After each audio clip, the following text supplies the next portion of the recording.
जिसके एक इशारे पर ब्रह्मांड नष्ट हो सकता है, जो देवों के देव महादेव हैं। क्या आप यकीन करेंगे कि उन्होंने धरती पर आकर एक आम इंसान के घर झाड़ू पोछा किया था, बिना किसी पगार के, एक साधारण नौकर की तरह। ये कोई कोरी कल्पना नहीं, बल्कि भक्ति के इतिहास की वह सबसे प्रामाणिक घटना है, जिसका सबसे बड़ा सबूत आज भी बिहार के मधुबनी में स्थित ऐतिहासिक उगना महादेव मंदिर है। ये कहानी है 14वीं शताब्दी के बिहार के मिथिला की। वहाँ महाकवि विद्यापति नाम के एक परम शिव भक्त रहते थे। उनके पदों और भजनों में ऐसा दर्द, ऐसा असीम प्रेम था कि जब वह गाते तो मानो हवाएं भी रुककर उन्हें सुनती थीं। महादेव अपने इस भक्त के प्रेम में विवश हो गए और धरती पे आ गए। महादेव ने एक बेहद साधारण इंसान का रूप लिया और अपना नाम रखा उगना। वो सीधे विद्यापति के दरवाजे पर पहुंचे और उनसे काम मांगने लगे। विद्यापति खुद बहुत गरीब थे। उन्होंने कहा, भाई, मेरे पास तुम्हें देने के लिए पैसे नहीं है, मैं तुम्हें नौकर कैसे रखूं? तब उगना ने मुस्कुराकर कहा, मुझे पैसे नहीं चाहिए, बस 2 वक्त का खाना दे देना और दिन भर अपने शिव भजन सुनाना। विद्यापति मान गए और इस तरह त्रिलोकीनाथ भगवान शिव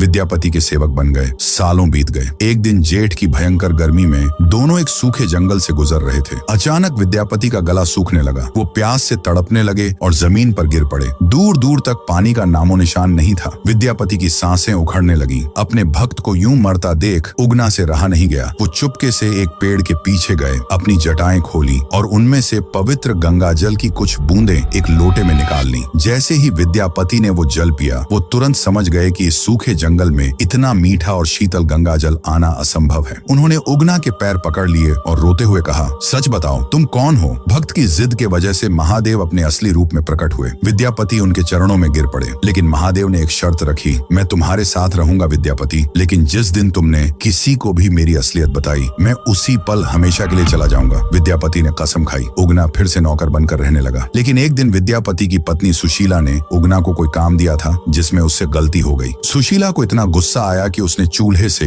एक जलती हुई लकड़ी उठाई और उगना को पीटने दौड़ पड़ी। विद्यापति ने जैसे ही यह देखा कि उनकी पत्नी भगवान शिव पर हाथ उठा रही है, उनके मुंह से चीख निकल गई, रुक जाओ, ये कोई नौकर नहीं, ये साक्षात भगवान शिव हैं। और बस शर्त टूट गई थी। पलक झपकते ही उगना वहां से हमेशा हमेशा के लिए अंतर्ध्यान हो गए। विद्यापति पागलों की तरह रोते हुए उगना रे मोर कतय गेला गाते हुए जंगलों में भटकने लगे। आज उसी पवित्र स्थान पर भवानीपुर का भव्य उगना महादेव मंदिर शान से खड़ा है। इस मंदिर में मौजूद प्राचीन शिवलिंग उसी दिव्य घटना का साक्षात प्रमाण है। यह मंदिर गवाह है कि सच्ची भक्ति के आगे भगवान भी झुक जाते हैं। अगर